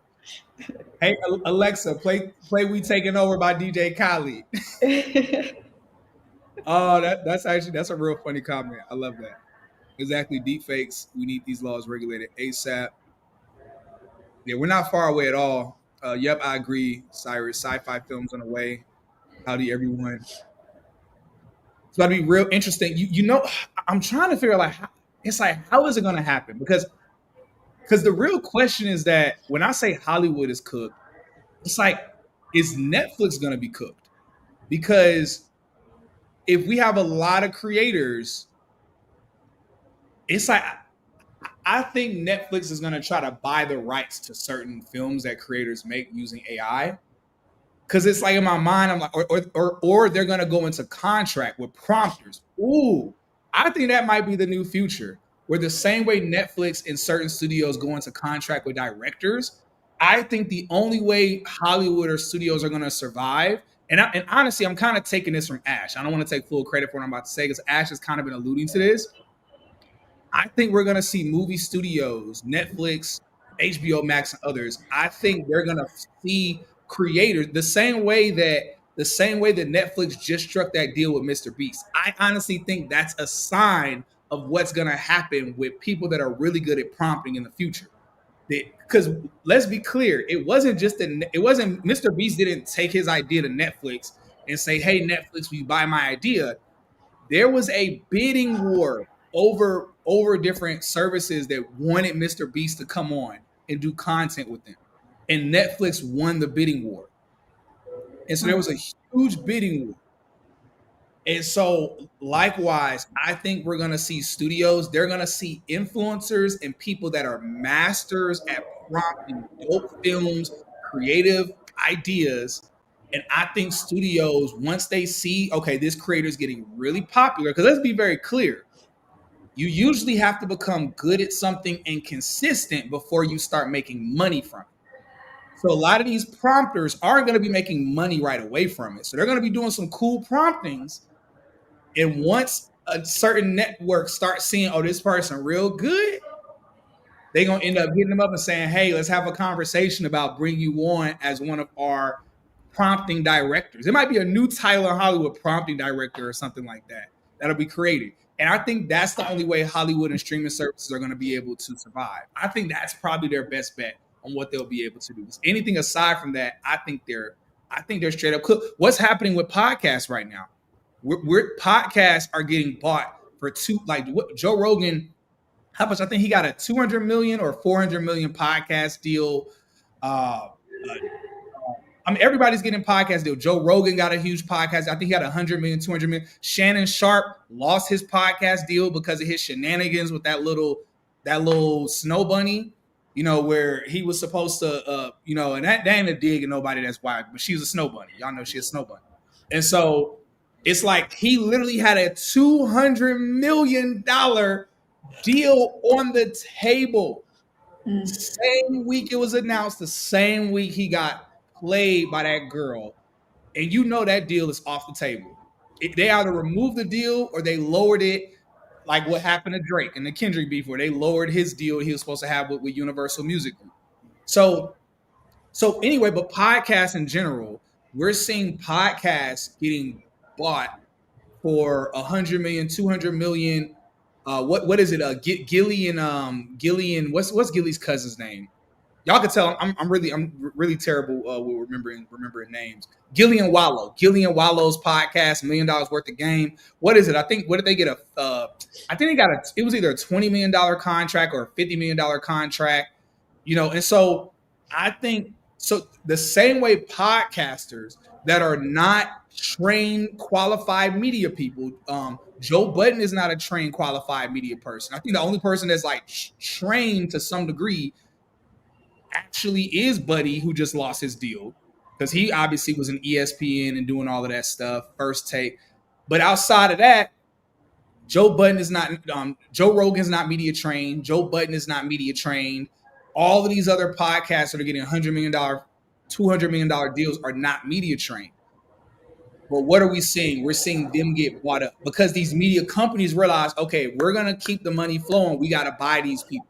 I think likewise, I think we're going to see prompters getting bought by movie studios so that way they could keep the money flowing and growing. And guess what? Prompters are going to be fine with the deal because when you're a creative, most creatives don't really know how to monetize their creation. They just don't. It takes you into another stratosphere of business to learn how to actually monetize. And so I think that's going to be the deal that we're going to see getting cut in the future. So for those of y'all that are interested in being movie directors, producers, hey, you better bump the traditional Hollywood plan you got. Bump that traditional Hollywood plan. You need to be thinking about AI prompting shows and movies. You need to get that skill really good, but also build up, work on your social media presence a little bit. That's a great title, prompting, directing, prompting engineer. And those are probably going to be two different roles. There'll be a person that's a prompting director where they're able to direct like the vision of it, all of that, then a prompting engineer, or it might be one and the same. But I love that. That's a great point. Prompting director, prompting engineer. Great comment. Yeah, but I really think this is a huge new lane people need to be considering. Very interesting lane. If I was passionate about movies and films and stuff, I would definitely jump on this. So I'm gonna talk to my actor friends because I have some friends that are actors. They play roles in a few different TV shows, and honestly, I tell them, "Yo, AI is about to replace y'all," and they don't want to listen. They're like, "No, people want to see real actors. Nobody cares. Like, we want to see a good film, a good show, entertainment. We don't care that it's a real actor. It's like if we cared about real actors, why is anime so popular? That's not real actors. It's why is anime so popular? So no one cares about it being an actual person. So I'm gonna tell my friends like they better figure something out with this AI.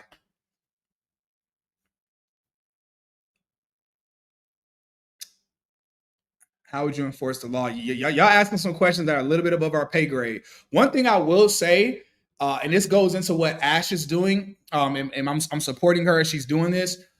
So next weekend we're gonna be at a mixer with the mayor of Atlanta. So it's gonna be a very private mixer at somebody's mansion. So we're gonna be there talking to the mayor of Atlanta. The mayor of Atlanta used to work in tech himself, so he loves tech. And our goal is to go further and further, so that way we can have more involvement. And this is really Ash's. I want to be very clear. This is like her goal, her plan. I'm supporting her. Obviously, I see eye to eye with her vision. It's been the vision she's had since I met her. It was the first thing she was talking about. So we'll see how laws or what can be implemented and what can be set in place. But a lot of that is a part of Ash's vision. She has a very thorough vision as to what all we could do with AI and what we could do within the city. So I don't know. So yeah, Wallow, thank you, Wallow. Only thing VO prompts as well. You don't even need to prompt. You put an image and it thinks of a prompt for you. Ooh, dang. I think I've seen that. I think I have seen where you can. I have seen that where you can upload images. I haven't seen VO do it, but I'm sure VO could do it even better. But I've seen people post an image and then the AI makes a video based off it takes the image and it turns the image into a video where it creates a scenario. So the AI will look at an image and be like, I think this is what's happening in this image. And it'll create the whole video off of it. So it's about to be crazy. Odell says the two girls, I don't know their name, but they got a BET travel show. Yeah, you know what? I just saw them on Earn Your Leisure. And I was like, why are these girls on Earn Your Leisure and they're talking about traveling so much? I chose not to look deeper into it. But thank you for that comment. Yeah, I know exactly the two girls you're talking about. They got a BET travel. So again, why did BET sign them? Because BET is like, we need eyeballs. These girls created a podcast, a travel show podcast. Let's go ahead. They probably cutting the content to like 20 million or something like that. 20, 30, 40, 50 million.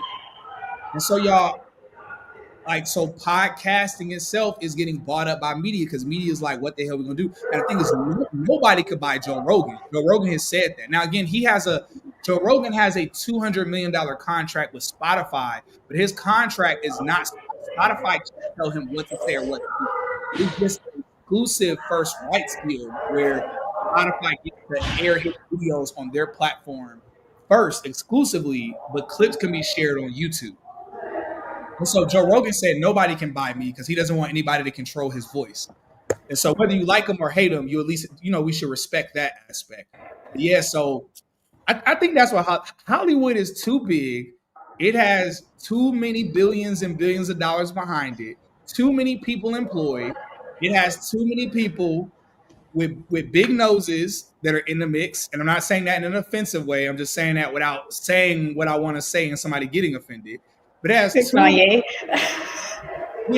has too many people behind the scenes. They are not about to allow AI to replace them. And they're very smart. I think they're gonna go that route. They're gonna say what creatives can make this stuff, and then we give them money for whatever they create. But Michael P says, I feel like I missed something else you said. Agents for these prompt artists will be getting work too. Yeah, true. He says, I mean the kind of agents that actors work with to get roles. There will be agents for prompt engineers. Yeah, there will be. I agree. There will be. Until eventually the agents are going to be AI agents. Because the AI agents are going to be able to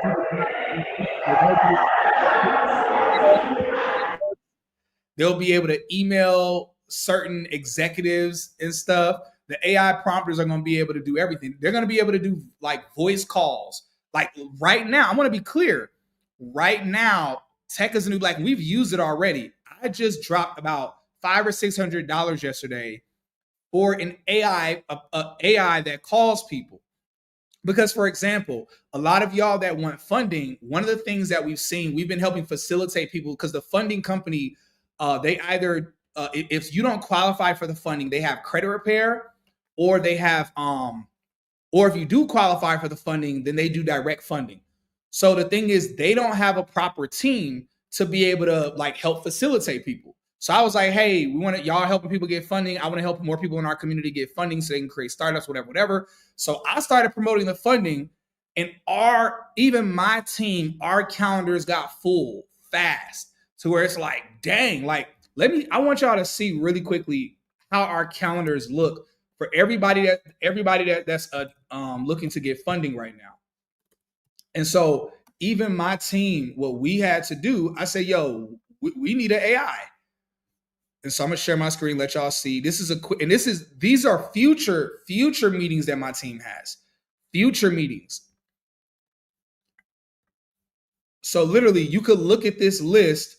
These are all future meetings. Some of these are today. So you see today, Sunday, Monday is already full. Tuesday, we could go extra days. So these are people that want the funding, right? Now the funding partner, and if I go on the pass looks crazy. This whole week, crazy with people who want funding. Now I share that because the funding partner or the funding part, the company that does the funding and that does the credit repair, they don't have a large enough team to be able to like speak to everybody. So I was like, yo, let me have my team facilitate everybody toward you, whether they need credit repair or they need funding. But now our calendars are so full. I'm gonna be real, y'all. I was stuck. I said, okay, either I can try to hire and train more people, which that means I'm gonna have to pay an extra $2,000 to $5,000 a month. That I'm not trying to pay an extra $2,000 to $5,000 a month by hiring more people. And even the people I would hire at $2,000 to $5,000 a month, they would have to live overseas. Which I'm like, okay, if I do that, they're gonna have an accent. People are gonna think it's a scam. So I'm like, okay, okay, so I gotta hire somebody that's American. But if I hire Americans, I'm gonna have to pay $10,000 to $15,000, $20,000 a month. I definitely ain't about to pay that. So guess what? I said, oh, I forgot. Let's hire an AI. So now we have an AI. It's literally gonna be live Monday. We've used it before, and the AI can simultaneously call 50 people at one time. So now our AI is gonna facilitate people. So, and when I tell you, it's so good, it can do everything. The AI can schedule appointments. So if you tell, when the AI is going to do this, it's going to say, okay, cool. So, all right, so you want funding? Okay, based on what you said, you qualify for the funding because your credit score, this and a third. Okay, cool. So since you qualify for the funding, I'm going to go ahead and schedule an appointment for you with the funding company. What's your availability for tomorrow? They have openness on their calendar for this time, this time, this time. Which one works for you? And whatever time you tell the AI, it is going to schedule it on the same Calendly I just showed you. It integrates with our Calendly to where it can look at the availability, schedule the appointment, and then notify via email the team and other alerts. So again, I share this to say AI can, the fact AI can already facilitate a conversation, it can answer every question people are going to have perfectly. And it takes 10 minutes to create it. Imagine it takes you 2 days to train a person. You got to tell them everything of what to do in every scenario. Then they got to watch, they got to actually try to do it. They got to mess up 1,000 times. The AI, you just feed it the information. It knows the answer to every question immediately. So to your point, Michael, I agree. I think at first we're going to see agents that are going to, like human agents that are going to be working with these prompters. But again, these prompters are going to be smart enough to know I could just use an AI agent and have the AI agent like get me booked with certain companies. And guess what? Instead of having to pay the AI agent 20%, 10%, I just paid $300 a month. That's it. Yeah. Unprecedented times. Unprecedented times. So look, Life of Kel says, dang, there goes SDR roles. No, that's facts. No, SDR roles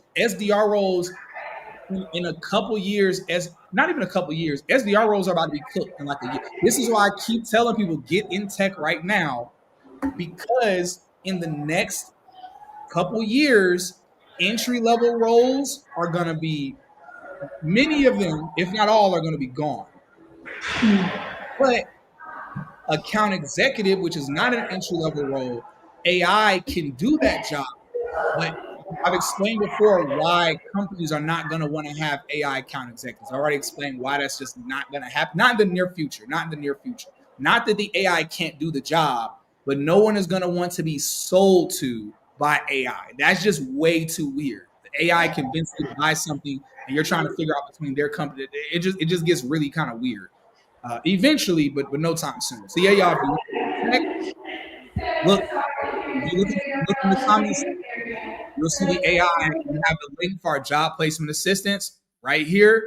So literally, anybody who's interested in so it's not just a tech boot camp. If you already have education and you want job placement assistance for the top tech companies, literally right there, you go in the comment section, you copy the link, and you use it. Or I would say look in the description, but I don't think it's in the description. But either way, and for those of y'all that are on LinkedIn, just ask us in the comment section about the job placement assistance, and we'll send a link over to you. That being said, look, we've covered a lot of amazing news. Ash, is there one last piece of news that you had to leave us with, or are you ready to wrap up? Ready to wrap up, Ash? I ain't trying to hold you past the time I already held you. Honestly, I think that the discussions that we've had thus far are so action packed. So, like, I can't outdo that with this last piece of news. So, there's nothing on my end.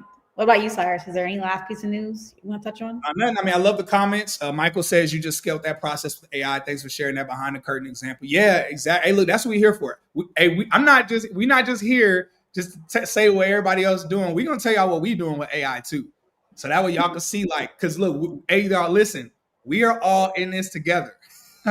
We are literally in this together. I want to be very clear. None of us have escaped to be above the effects of AI. So I'm constantly thinking, okay, what am I doing? Because I ain't about to be out here talking about what to do, and I'm not doing it myself, and I'm gonna be looking crazy too. So so we're using this stuff as well, trying to elevate all of that good stuff. So love the comment, love the engagement, y'all. Appreciate y'all so much. Woo TV says I'm gonna need that for cold calling. Yes, it's a lot of companies. It's fire. The one that we're using is called SynthFlow. SynthFlow, like synthetic, but SynthFlow is the one we're using. There are a couple others. There is Ruben Harris, who's the founder of Career Karma. They actually have a new business they launched about 6 months ago, which is called Outrival. It's a very similar thing, but Outrival does both phone calls and it does text messaging. SynthFlow only does phone calls. Now, what does that mean? It does phone calls and text messaging. It means the AI can call someone.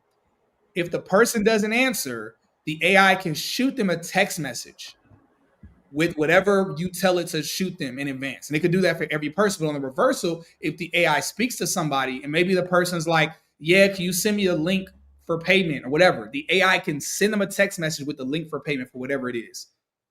So literally, last piece of news I'll share. We don't have to discuss it, but it's been announced by several people this week that by the end of 2025 or 2026, we are going to see our first billion-dollar company with just one person. It's going to be one person, and all of their employees are going to be AI. And it's believed, a few leaders in the industry said by 2026 we are going to see a billion-dollar company with just one person and no employees because all their staff are going to be AI. It's about to be crazy. It's the wild, wild west right now. Mm-hmm.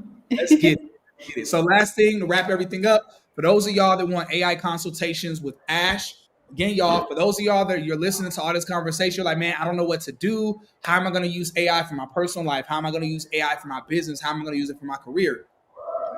Tap in with Ash. Click the link in the description below. There's a link that's there so you can book an appointment with her.